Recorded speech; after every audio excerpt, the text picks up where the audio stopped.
Bitcoin can be examined as a price-discovered collateral asset inside a non-stock global marketplace, where the dominant driver is not only belief, but the ability of participants to finance exposure and to tolerate variance. The market often behaves like a pressure system. When pressure builds slowly, the release can be violent. When pressure is absent, the tape can drift and frustrate both buyers and sellers.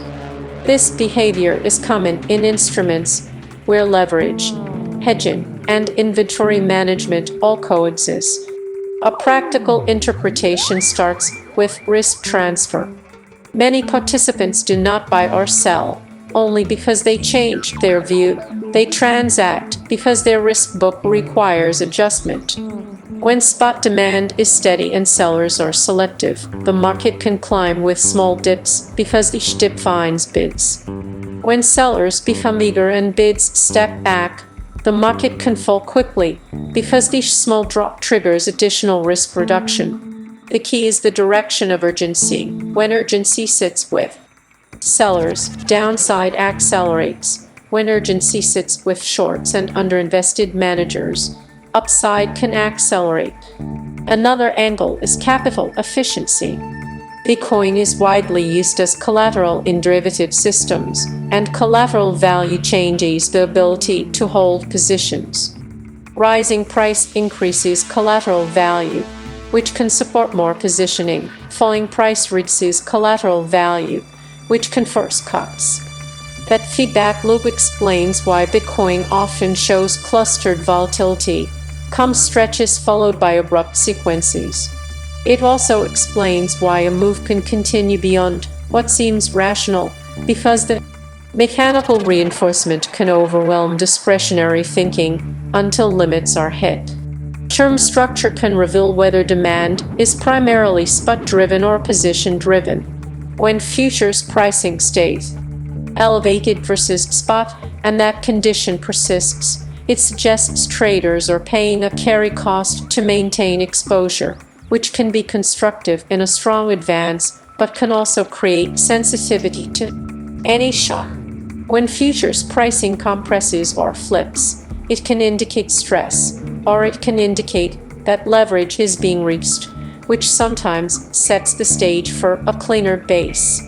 The nuance is that the same sign can mean different things, so it must be read together with price behavior, depth, and whether rebounds are being sold immediately.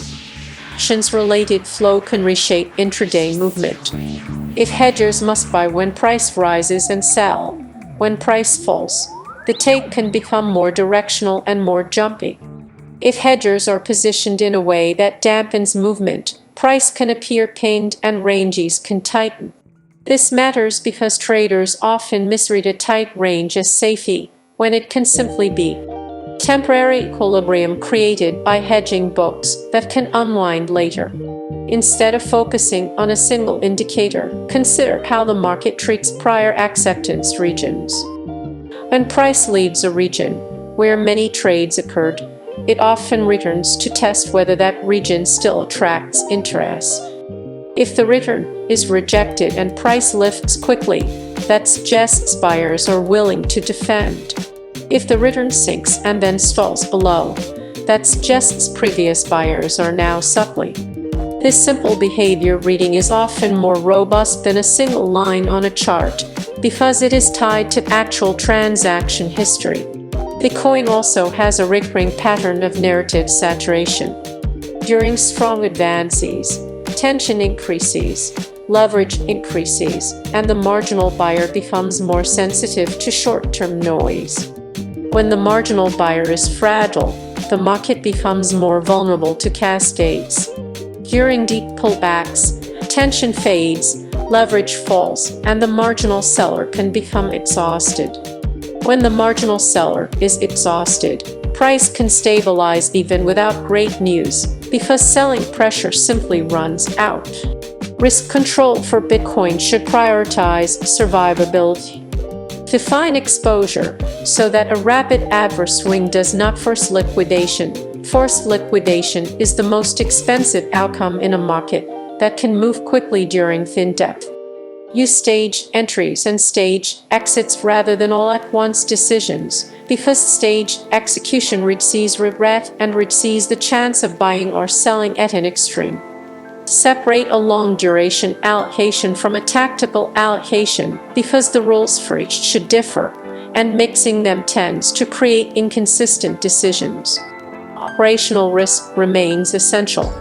Wallet security, key storage, device hygiene, and transfer verification are part of the investment process. Platform dependence introduces withdrawal timing risk. Network congestion introduces fee and delay risk. A plan that ignores these frictions is incomplete, because the inability to move assets at the right time can be more damaging than a wrong directional view. USDT analysis. USDT is a dollar reference settlement token used as trading inventory, collateral material, and a transfer medium across venues and chains. The main point is utility. It allows participants to stay within crypto rails while reducing exposure to price swings. That utility creates demand, but demand alone does not define safety. Safety depends on convertibility, confidence, reserve liquidity, and the continuity of banking links. USDT parity is an equilibrium created by incentives. When USDT trades slightly below $1 on a venue, buyers may step in if they trust they can turn that token into dollars through available routes within a reasonable time and cost. When USDT trades slightly above, sellers may appear if they can source token supply efficiently. In quiet conditions, these forces compress deviations. In stressed conditions, deviations can last longer because the trade that would normally close the gap becomes slower or riskier. A useful stress description is settlement friction pricing. If a trader needs immediate collateral on a specific venue, a small premium can appear because speed has value. If a trader needs immediate exit and routes are clogged, a discount can appear because immediacy has value.